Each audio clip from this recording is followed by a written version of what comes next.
Un tema que no toqué prácticamente nunca es el de la conquista de América. Y esto es porque es un tema muy extenso, abarca cientos de años, abarca una geografía inmensa, también un montón de pueblos, cambios históricos, realmente un montón de cosas. Lo que sí es que el relato, o los relatos que veo en general acerca de la conquista de América, me parecen bastante parciales. O hay una posición muy pro-hispana, o una posición muy pro-indígena. Y creo que se pierde la complejidad del hecho. Yo iría tan lejos como para decir incluso que no hubo una conquista de América, como mucho se puede decir que hubo conquistas de América, parciales, que se unen en un gran fenómeno que podríamos llamarlo la integración de América al mundo.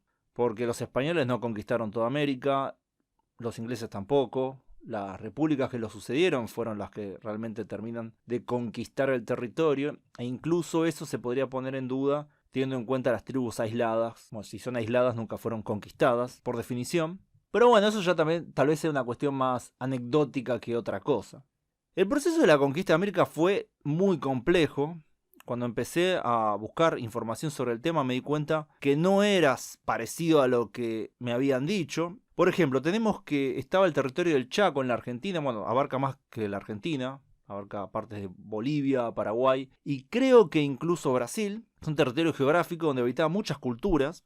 Y tenemos que se había convertido en un sitio inexpugnable por la presencia de pueblos muy guerreros.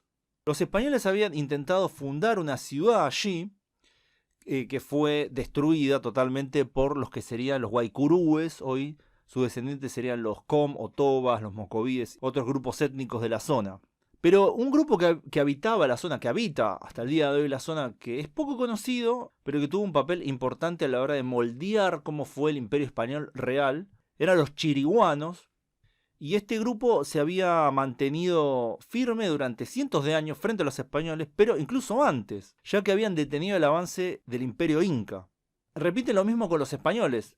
Frente al avance de los españoles del norte al sur, los detienen militarmente. Ellos dominaron el territorio comprendido entre lo que sería Santa Cruz de la Sierra, en la actual Bolivia, y el Chaco salteño. Dominaban totalmente a otros grupos indígenas de la zona, quienes, una vez derrotados, pasaban a ser sus esclavos. Los españoles utilizaron la misma estrategia que habían utilizado en otros lugares de América, intentando convencer a estos grupos dominados para que se aliaran a ellos en contra de los chiriguanos. Esto llevó a mucha violencia, pero los chiriguanos lograron mantener su dominio en la zona durante mucho tiempo más. Entre los españoles y este grupo indígena hubo mucha guerra, intercalado con tiempos de paz, donde había comercio. Por ejemplo, los chiriguanos intercambiaban esclavos por armas de fuego y otros productos que ellos no tenían. El Imperio Español tuvo una estrategia de ir rodeando el Chaco con distintas ciudades y fortines para eventualmente hacer un asalto final. Hubo muchos intentos, fracasaron todos, porque no solo los chiriguanos, sino los guaycurú, los avipones y otros grupos siempre los pudieron detener militarmente a los españoles. Quien termina de hacer la conquista en esta zona fueron las repúblicas sucesoras. Los chiriguanos en realidad no eran chiriguanos, ese nombre se lo dieron los incas, un nombre despectivo. Los chiriguanos eran en realidad guaraníes que habían emigrado hacia el oeste.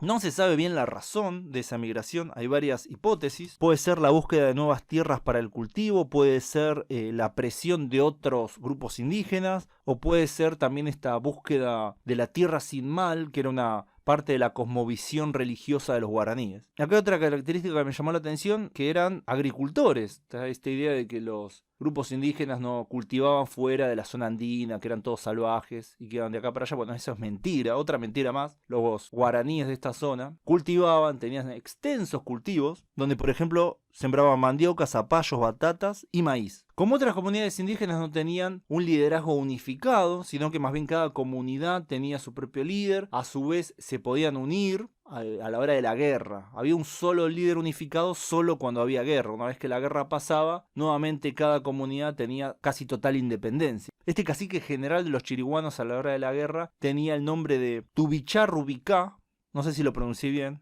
y tenía poder absoluto mientras durara la guerra. La familia extensa era el núcleo de la comunidad, y en cierto sentido cada comunidad era una gran familia extensa. Fueron antropófagos durante mucho tiempo, y los cronistas de la época los llamaban comedores de carne humana. Su relación con otros pueblos, con otras culturas, generalmente se daba a través de la guerra. Sus enemigos en el Chaco eran los mataco-mataguayos, que en realidad hoy se los llama Wichí. También se pelearon contra los incas y su principal víctima fueron los chané, un grupo también de la selva, un grupo de la familia Arawak que había llegado antes a esa zona que ellos y que fue asimilado poco a poco por estos guaraníes, aunque hay que decirlo que hasta el día de hoy existe una identidad chané separada en los descendientes que quedan en Argentina, en Bolivia principalmente, así que no fue una asimilación total. Fue más bien una relación de dominio, poco a poco asimilándolos, aunque quedaron partes sin asimilar que hasta el día de hoy sobreviven. Así que tenemos que, en realidad, este enfrentamiento entre españoles e indígenas era muy complejo. No era blanco y negro, los españoles no eran buenos, los indígenas, algunos eran pueblos pacíficos y otros eran pueblos muy guerreros.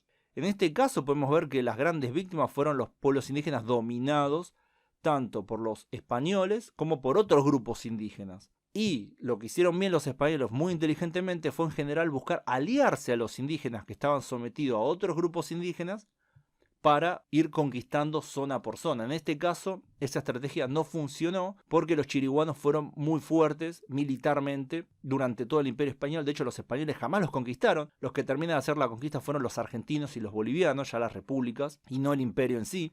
Vemos que los guaraníes tenían características buenas, positivas, pero también tenían características horribles. Ahora, decir que todos los indígenas tenían esas características sería mentira, porque los grupos dominados por ellos no las tenían.